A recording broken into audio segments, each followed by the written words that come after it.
Bonjour à toutes et à tous, bienvenue, c'est Smart Impact, l'émission de la transformation environnementale et sociétale de notre économie. Et voici le sommaire. Mon invité, c'est Jean-Christophe Vidal, le président de Connexio, association spécialisée dans la formation numérique pour les publics éloignés de l'emploi et qui annonce une collaboration avec IBM France pour favoriser l'accès aux métiers de l'intelligence artificielle et du big data.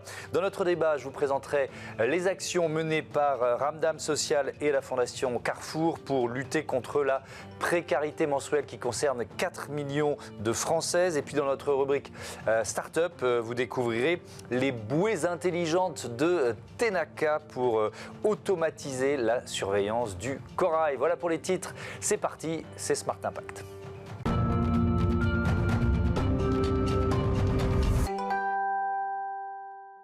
L'invité de ce Smart Impact, c'est Jean-Christophe Vidal. Bonjour. Bonjour Thomas. Bienvenue, vous êtes le président de Connexio, association spécialisée dans la formation numérique pour les publics éloignés de l'emploi. Combien de personnes accompagnées et puis de quel public parle-t-on ?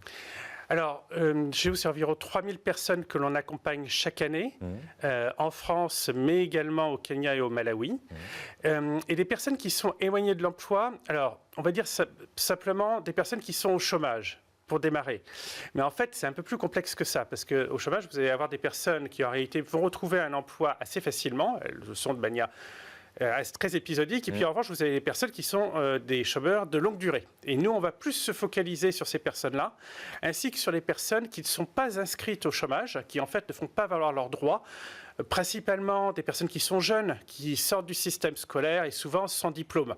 Et donc, en fait, qui n'ont pas à la fois la notion des droits qu'ils peuvent faire valoir, mais qui n'ont pas aussi non plus conscience de leur rôle dans la société. Je me posais la question, c'est une catégorie statistique éloigné de l'emploi, vous voyez, ou alors c'est finalement un trait protéiforme. Ce que vous décrivez, c'est complexe. Quoi. Oui, c'est assez complexe. Si je me focalise juste sur les jeunes, ça représente 1,4 million de jeunes aujourd'hui en France. Et si j'élargis un peu la base, et que je rajoute les personnes qui sont au chômage de longue durée, on arrive quand même à près de 3 millions de personnes. Ouais, donc c'est beaucoup de monde. Vous êtes reconnu comme une association à impact, l'une des plus efficaces en France. Vous annoncez une nouvelle collaboration avec IBM France. Quel programme spécifique vous lancez avec eux ? Alors, en fait, on a une particularité dans ce programme, c'est qu'on va prendre l'ensemble des formations que l'on propose habituellement, qui sont aussi bien des formations sur de la bureautique, donc des choses très basiques, jusqu'à des formations beaucoup plus avancées sur tout ce qui est cybersécurité, administration, système et réseau. Et on va y adjoindre en fait toute la force d'IBM avec sa plateforme SkillsBuild. SkillsBuild, donc construire des compétences. C'est une plateforme qui vient en fait enrichir ce que nous pouvons apporter en élargissant en fait l'ensemble des compétences auxquelles on va pouvoir former. Un exemple très concret, quand on forme des personnes à l'intelligence artificielle, nous allons le faire de manière très pratico-pratique en expliquant, en donnant à travailler sur des outils d'IA. Eh bien, SkillsBuild va pouvoir rapporter des éléments complémentaires sur l'histoire de l'IA, sur ses différents développements, et ceci de manière très illustrée, du texte, mais aussi des vidéos, des quiz interactifs. Et donc, ça permet aussi d'avoir une légère gamification, ou ludification, si vous préférez, de l'expérience de formation. C'est pas le premier programme que vous lancez avec IBM. C'était la même logique, il est différent du précédent ? Alors oui, on va beaucoup plus loin en fait. Déjà parce que, je disais, on forme 3000 personnes. Sur ces 3000 personnes, on a l'ambition que quasiment tout le monde passe sur cette plateforme. Finalement, les seules personnes qui n'y passeront pas immédiatement sont les personnes qui ont le moins l'habitude d'utiliser des outils numériques et donc pour qui une telle plateforme peut être compliquée d'accès. Mais en fait, à la fin, on veut que tout le monde puisse y passer. Il suffit juste d'apprendre à utiliser la plateforme et franchement, c'est assez simple. Voilà. On veut que ça puisse toucher le maximum de personnes et de manière à ce qu'ils puissent profiter de toute la richesse en fait de ce qu'il peut y avoir dedans. Donc nous, on apporte toute une valeur sur de la formation, notamment en présentiel ou en ligne et en synchrone. Et IBM, ça va être toute la partie asynchrone. Vers quel métier ils vont pouvoir s'orienter après ? Alors c'est toute une palette de métiers. Alors, le plus immédiat, le plus évident, lorsque je parlais d'intelligence artificielle, ce sont des personnes qui vont pouvoir travailler dans le numérique sur de l'intelligence artificielle. Et ça signifie, ça va être des personnes, par exemple, qui vont pouvoir travailler dans des fonctions support. Vous avez des directions de systèmes d'information dans tout type d'entreprise. Vous ne savez pas, vous avez un problème sur votre ordinateur, vous avez un problème de connexion, vous avez des techniciens ou des administrateurs qui vont pouvoir vous aider. Ce sont des types de personnes que l'on forme via des titres professionnels. Mais ça, il n'y a pas forcément besoin de maîtriser l'IA pour faire ça. De plus en plus aujourd'hui. De plus en plus, parce que les outils que l'on utilise sur le cloud, sur les serveurs, en fait, encapsulent des moteurs d'IA. Et donc, si on veut pouvoir les utiliser de manière assez fine, il faut savoir comment ça fonctionne. Donc ça, c'est l'un des métiers. Voilà. Un autre métier. Alors là, pour le coup, on va sortir des métiers du numérique. On va aller sur quelqu'un, par exemple, qui travaille à la réception d'un hôtel et qui doit gérer, en fait, des réservations, mais qui doit aussi pouvoir un peu caractériser la personnification de l'expérience client. Et ça, on trouve ça aujourd'hui dans tous les métiers. Eh bien, pour cette personne-là, l'utilisation des outils bureautiques est indispensable. Ces outils bureautiques, ils utilisent de l'IA pour pouvoir un peu comprendre mieux les attentes que les clients vont avoir. Parfois, ils le disent à l'avance. Vous pouvez mettre sur un site internet, je voudrais telle chose en particulier, une chambre au calme.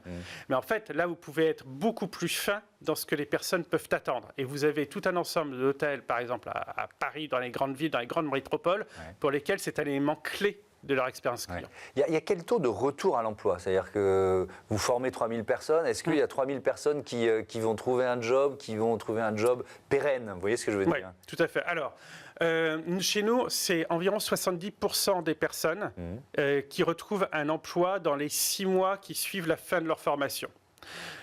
Avec des résultats un peu différents selon que l'on forme, nous, directement un métier dans le numérique, auquel cas on a entre 90 et 100% de taux de retour à l'emploi.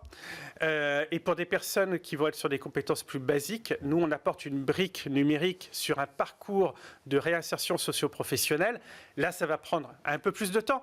Mais même chose, le fait d'être accompagné, non pas simplement par nous, mais aussi par d'autres acteurs associatifs, et puis par tout ce qui est France Travail ou des missions locales, ça permet de se remettre le pied à l'étrier et d'aller quand même assez rapidement vers les entreprises et les emplois. Ma question est peut-être un peu naïve, mais est-ce qu'on a été... Plus on a été éloigné de l'emploi, plus c'est difficile de retrouver un emploi pérenne et de se maintenir. Vous voyez ce que je veux dire? Oui, totalement. Ça, vous avez totalement raison là-dessus. Ça veut dire qu'il faut investir plus, même humainement, sur ces hommes, ces femmes qui sont éloignés de l'emploi depuis plus longtemps? Oui. Et ça signifie 2 choses. Ça veut dire qu'en plus des compétences techniques dont on a parlé, il y a aussi des compétences relationnelles, comportementales que l'on va apporter. Le fait de comprendre la culture d'une entreprise, de garder à l'esprit des choses aussi bêtes que il faut se lever le matin pour pouvoir être à l'heure au travail. On ne regarde pas son téléphone toute la journée quand on est au travail. C'est des choses qui sont finalement assez basiques. Mais pour quelqu'un qui est assez jeune, qui a grandi avec un smartphone dans les mains, ce n'est pas évident. Voilà. Ouais. Et donc, il faut faire avec. Et puis ensuite, vous avez des entreprises qui vont avoir des petites spécificités. La manière de s'habiller par le code vestimentaire, ça va être des choses que nous, on va pouvoir aussi sensibiliser l'ensemble des personnes qu'on accompagne. Alors, je voudrais qu'on parle d'électronisme aussi, parce que je trouve que c'est une thématique qui est vraiment très intéressante, avec ce chiffre qui date de 2021. Plus de 15% des personnes de 15 ans ou plus résidant en France sont en situation d'électronisme. Alors déjà, ça veut dire quoi?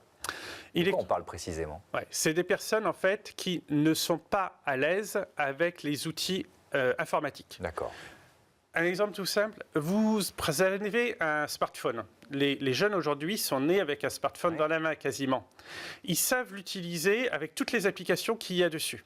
En revanche, vous leur demandez de faire un mail avec des pièces jointes. C'est beaucoup plus compliqué. Un email, c'est une application, tout va bien. Lorsque vous mettez une pièce jointe, il faut parcourir l'arborescence de son téléphone. Et d'un seul coup, c'est beaucoup plus compliqué. Et même chose, si on transpose ça sur l'utilisation de l'ordinateur, le fait d'utiliser un clavier, d'aller vite dans les entreprises aujourd'hui, c'est ce que les personnes attendent. On va savoir un minimum utiliser des raccourcis clavier. Et ça, c'est pas du tout évident pour ces personnes. Et l'électronisme, ça regroupe aussi une autre réalité, c'est la difficulté de réaliser des démarches en ligne. Bien sûr. Et là, c'est peut-être pas la jeunesse, c'est peut-être des personnes plus âgées qui sont dans ce cas de figure. Ouais. Oui, en fait, j'allais dire, ça regroupe des tranches d'âge extrêmement variées. Ah oui. Chez Connexion, on va former aussi bien des personnes de 16 jusqu'à 65 ans, mais on a quand même 40% de personnes qui ont moins de 25 ans. Donc c'est assez important. Évidemment, on a aussi des personnes qui vont avoir plus de 45 ou 50 ans. Et sur les démarches, en fait, vous avez deux choses. L'utilisation des outils informatiques, pas toujours évidente, et puis aussi la compréhension du langage administratif. Et ça, c'est aussi une barrière que l'on doit surmonter. Et ça concourt aussi à l'électronisme. Merci beaucoup Jean-Christophe Vidal et bon vent à Connexion. On passe tout de suite à notre débat. On va parler notamment de précarité menstruelle. Retrouvez le débat de Smart Impact avec Veolia.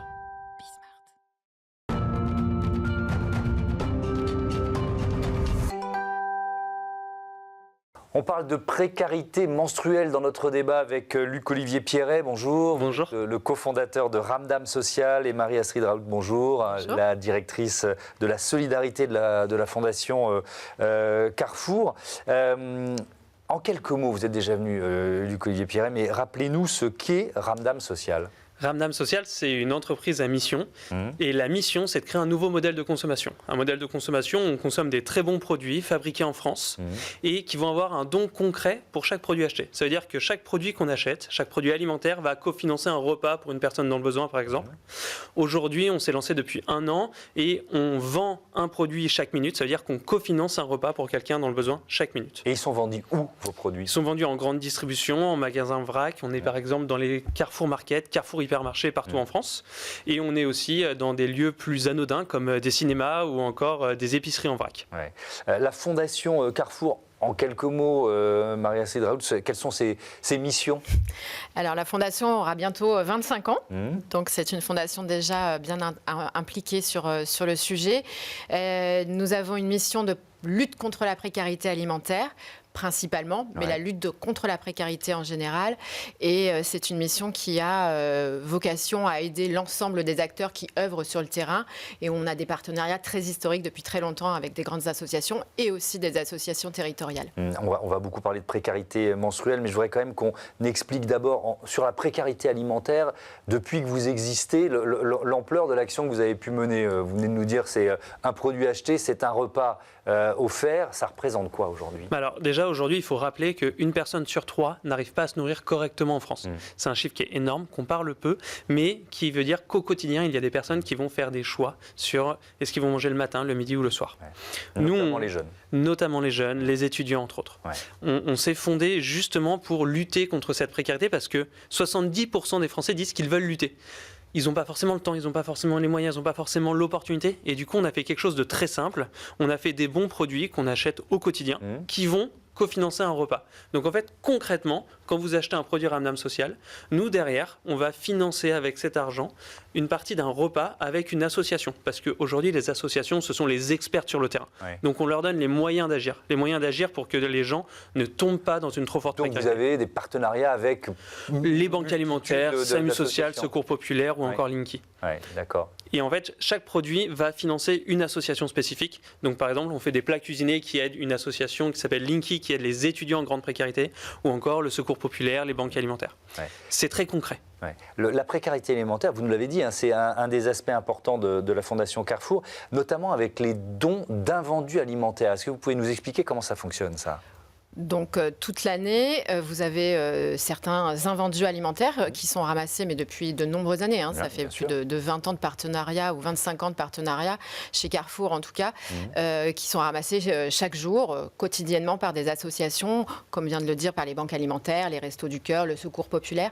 Donc ça, c'est toute la partie démarche. Nous avons à peu près 1200 associations qui ramassent dans nos magasins au quotidien ou dans nos entrepôts. Donc ça, c'est un des sujets qui est porté, mais ce n'est pas le seul sujet du don. Aujourd'hui, on agit, comme je dis souvent, en 360, apporter du don financier de la part du groupe Carrefour, apporter des innovations au travers d'actions comme avec Ramdam Social, mais aussi au travers des clients, des fournisseurs, de nos partenaires en général. Et c'est la force de créer ensemble des partenariats solides. L'arrondi, c'est un des leviers que vous utilisez ? C'est un des leviers. Ouais. Ça fait partie des propositions qu'on offre aussi à nos partenaires associatifs. C'est des nouveautés, alors qui aujourd'hui, ça semble avoir plus de 10 ans, mais ça a été des nouveautés innovation sociale. Et là, ce qu'on rencontre avec Ramdam Social, c'est ce qu'on a pu faire aussi avec d'autres fournisseurs, mais là, c'est concrètement une offre commerciale, mais sur un produit engagé, en plus, responsable, et qui a un message assez clair pour le client et un geste facile. Oui, ça me semble important. Et aussi, je trouve intéressant dans la démarche, c'est-à-dire une sorte de traçabilité et de transparence. C'est-à-dire que je donne et je sais où ça va. C'est un levier important, ça, oui, je pense que le client est en attente de ça aussi pour lui, que ce soit concret. À quoi ça sert le message simple. Je pense que c'est génial sur le packaging qu'a pu faire. L'innovation packaging, le message est très clair.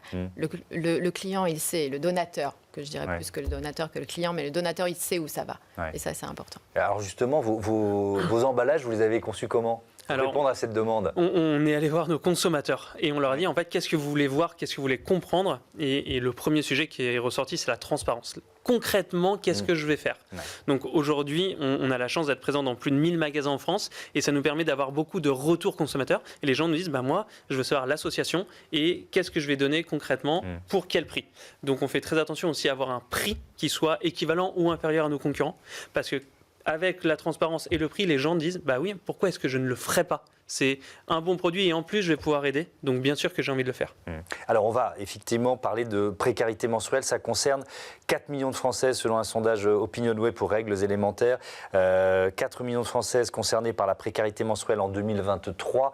C'est 2 fois plus qu'en 2021. Marie-Astrid Raoult, déjà, on parle là d'un sujet de santé publique. Est-ce qu'il passe un peu sous les radars politique, mais aussi médiatique? Je pense que c'est encore un sujet tabou. C'est-à-dire, on peut sortir ce chiffre, on ne l'imagine pas, on n'en prend pas conscience. Précarité alimentaire, ça vous parle. Précarité menstruelle, c'est déjà un sujet sur lequel on ne va pas forcément sur la menstruation. Donc, sincèrement, c'est encore tabou. Ça mérite visibilité. C'est des associations qui permettent aussi de cette visibilité de cette problématique. Nous, on s'en est emparé il y a un petit moment, au moment de 2021. C'est-à-dire, on s'est rendu compte qu'il y avait une précarité menstruelle des étudiants en pleine crise sanitaire. Et on a mis tout de suite une opération en magasin. Les étudiantes pouvaient, sur présentation de leur carte étudiant, avoir un produit gratuit chaque mois. Ensuite, on est parti beaucoup plus profondément avec nos partenaires associatifs pour mettre nos financements sur ce sujet, avec dons solidaires, règles élémentaires. Donc, sur la partie achat de produits, mais aussi la partie coût logistique, parce que le sujet, c'est d'aller sur le terrain, le distribuer par des associations dont c'est le métier. Donc, on s'en est emparé assez tôt. Ça fait 4 ans qu'on travaille là-dessus. Et on sent encore que ça reste un peu tabou. Oui, bien sûr. Précarité menstruelle, c'est évident, mais on va le rappeler, ce sont des femmes qui n'ont pas les moyens de s'acheter des protections dont elles ont besoin, tout simplement. Exactement, ce sont des femmes qui ne peuvent pas s'acheter des protections périodiques à cause de leurs moyens financiers. Ça veut dire que ce sont des jeunes femmes qui ne vont pas pouvoir aller à l'école, ce sont des jeunes femmes qui ne vont pas pouvoir aller travailler 3-4 jours par mois. Et en fait, quand elles vont vraiment devoir sortir, elles vont utiliser des protections précaires. Du sopalin, des mouchoirs, des serviettes en papier, qui apportent évidemment des problèmes de santé et de confiance en soi. Donc en fait, c'est encore un des leviers qui met dans un cercle vicieux et qui va faire qu'on s'isole et qu'on rentre dans les différentes formes de précarité. Oui, il y a un effet domino que vous nous décrivez. Exactement. Et donc, qu'est-ce que vous avez mis en place alors, cette opération commune là? Eh bien, on a lancé après des produits pour lutter contre la précarité alimentaire, on a lancé des produits d'hygiène pour lutter contre la précarité menstruelle. On fait donc des serviettes périodiques qui sont faites en Bretagne avec de la matière première de qualité. Le voile est bio pour protéger les femmes. Il n'est pas blanchi, il n'est pas avec des matières toxiques pour protéger aussi la partie intime de la femme. Et lorsqu'on va acheter un produit qui est aujourd'hui bio mais au même prix que le conventionnel, donc on est vendu entre 2,60 € et 2,80 €, ça va permettre de financer une journée de protection périodique pour une jeune femme dans le besoin. Donc c'est très concret une fois de plus et ça permet d'aider fortement une jeune femme très rapidement. Donc une journée, ça correspond à peu près à 4 à 5 protection périodique. Et on le fait avec Don Solidaire. Don Solidaire, c'est une association qui est extrêmement reconnue et crédible, sur laquelle on a pu s'appuyer pour mettre en place ce projet et aller toucher un maximum de femmes partout en France. Ouais. Don Solidaire qui était déjà engagé sur cette question ou avec qui vous avez décidé de lancer Non, qui est déjà engagé depuis longtemps. Nous, on s'appuie sur des experts. Ouais. On est experts de créer des très bons produits à impact social, mais par contre, derrière, on s'appuie sur ces expertises pour aller aider concrètement sur le terrain. On est une entreprise à mission, on n'est pas une association. On vient les supporter sur la partie financement. Sur le prix, justement, comment vous réussissez, parce que vous nous le dites, on a des exigences, et heureusement, de produits de qualité, là, en l'occurrence de produits bio. Comment vous réussissez à être à un niveau de prix équivalent à la concurrence? On doit faire des choix. On doit faire des choix, entre autres, sur d'abord la recherche et développement. On ne va pas créer les nouveaux produits qui vont révolutionner le marché. On fait des produits qui, aujourd'hui, sont des cœurs de gamme. Ça veut dire qu'on va pouvoir toucher un très grand public très rapidement sans devoir innover pendant 5, 10, 15 ans. On fait aussi très attention à produire en France pour 2 raisons. La première, parce que créer des emplois en France, c'est créer en fait des facteurs pour ne pas tomber dans la précarité. Mais c'est aussi diminuer nos coûts logistiques, c'est diminuer les problèmes qu'il peut y avoir sur la chaîne logistique. Donc ça nous permet aussi d'avoir des coûts en moins. Et enfin, on fait un gros travail aussi sur la communication. On est ravis de venir ici en étant invité. Et c'est comme ça aussi qu'on communique et qu'on va toucher notre public très rapidement.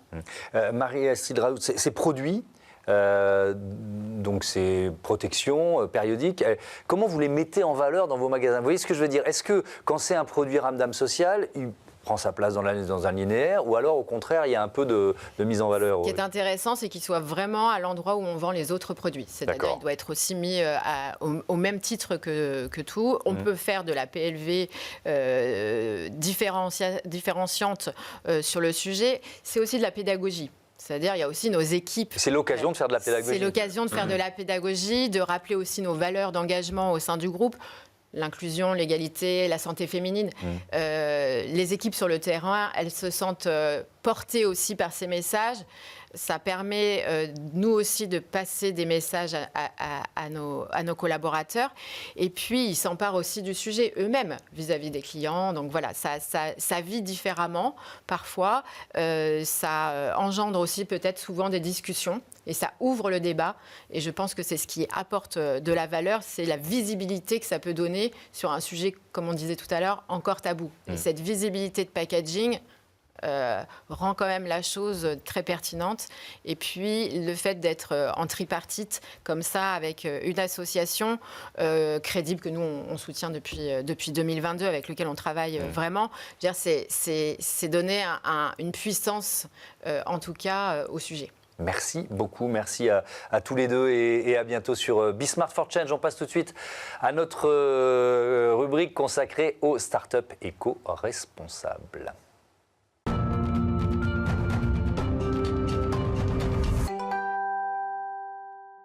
C'est l'heure de Smart Ideas et la bonne idée du jour, elle est signée Tenaka. Bonjour Mélanie Roch. Bonjour. Entreprise créée en 2018, vous êtes directrice associée chez Tenaka. C'est quoi Tenaka? Qu'est-ce que vous proposez comme produit, comme service? Oui, Tenaka, on est une start-up à impact et notre objectif en fait c'est de restaurer l'océan, protéger l'océan. Et pour protéger l'océan, on va restaurer des écosystèmes côtiers comme les récifs coralliens, les forêts de mangroves. On pourrait dire en fait qu'on plante des forêts sous la mer. Et plus concrètement, pour protéger l'océan, on va mettre en relation des entreprises qui souhaitent s'engager dans une démarche environnementale avec des solutions concrètes sur le terrain qui fonctionnent. Voilà. Donc, à titre d'exemple, en ce moment, je travaille sur un projet de plantation de mangroves pour le compte d'un groupe d'assurance, donc plantation de mangroves sur les côtes en Nouvelle-Calédonie. D'accord. Et alors, ça passe notamment, pas seulement, on l'a bien compris, mais ça passe notamment par un certain nombre d'objets connectés. Vous avez annoncé, je crois que c'était au mois de septembre, le test ça s'appelle la station 161546. Alors déjà, le nom m'intrigue. Et puis ensuite, surtout, qu'est-ce que c'est? Oui, tout à fait. Alors déjà, effectivement, un petit mot sur le nom qui peut paraître énigmatique. En réalité, ce nom, c'est le code Pantone de la couleur du corail vivant. Donc c'était une façon symbolique de rappeler l'importance, l'urgence de préserver la vie des coraux et donc leur couleur. Et cette station, en fait, c'est une innovation technologique sur laquelle on travaille depuis 1 an. Et son objectif, c'est de nous aider dans notre travail de conservation des récifs coralliens. Donc aujourd'hui, on a des plongeurs qui plongent, qui vont assurer un suivi des écosystèmes restaurés en mesurant des paramètres et notamment en mesurant la biodiversité environnante, la manière dont elle évolue. Ouais. Mais les plongeurs ne sont pas sous l'eau. Ils ne sont pas là en permanence, évidemment. Tout à fait. Donc là, c'est quoi? C'est une sorte de bouée connectée, c'est ça? Exactement. Ouais. Alors, pour la décrire rapidement, en fait, c'est un module sous-marin qui va abriter 4 caméras. Ces caméras vont prendre des photos à 360 degrés toutes les 30 secondes. Et ce module est relié à une bouée solaire qui va donc récupérer les photos et les transférer sur un serveur. Et là, les photos vont être analysées par un algorithme d'intelligence artificielle, qui est donc un algorithme de reconnaissance d'espèces que nous avons entraîné. Ouais. Et ça va nous permettre d'avoir beaucoup d'informations précieuses sur l'état des récifs et sur l'évolution de la biodiversité. Et alors, dans ce cas particulier, qui sont les clients de Tenaka? Qui ça peut intéresser, au-delà d'intéresser du côté scientifique ou même d'intéresser la communauté en général? Est-ce qu'il y a un élément de business associé à cette innovation? Alors effectivement, ce qui est important pour nous chez Tenaka, c'est vraiment le suivi scientifique. Donc quand on réalise un programme de restauration, on assure également pendant plusieurs années un suivi scientifique sur la base de données que nos partenaires terrain collectent et nous transmettent. Donc nous, la donnée en fait est vraiment importante. Ça permet de garantir que notre projet a un effet positif. Donc cette station, elle va amplifier cette étape et elle va automatiser le suivi. Donc on va avoir une base de données très importante qui va nous permettre de suivre l'évolution, les tendances, de sûrement voir des poissons qui sont discrets, rares, comme les requins, les tortues. On en voit, mais aujourd'hui, les plongeurs perturbent forcément un petit peu l'écosystème. Donc, et donc, quand vous me demandiez par rapport aux clients... Est-ce qu'il y a un client derrière? Tout à fait. Donc, nous, en fait, la station, elle va venir en tant qu'option dans les programmes que l'on propose. C'est-à-dire, on propose des programmes de restauration avec le suivi scientifique. Et en option, on aura cette station qui sera un outil supplémentaire pour avoir accès à des données beaucoup plus précises et beaucoup plus importantes. J'aurais pu commencer par là, mais ça va être notre conclusion. Ces récifs coralliens, ces forêts de mangroves, à quel point ils jouent un rôle essentiel pour la santé de l'océan?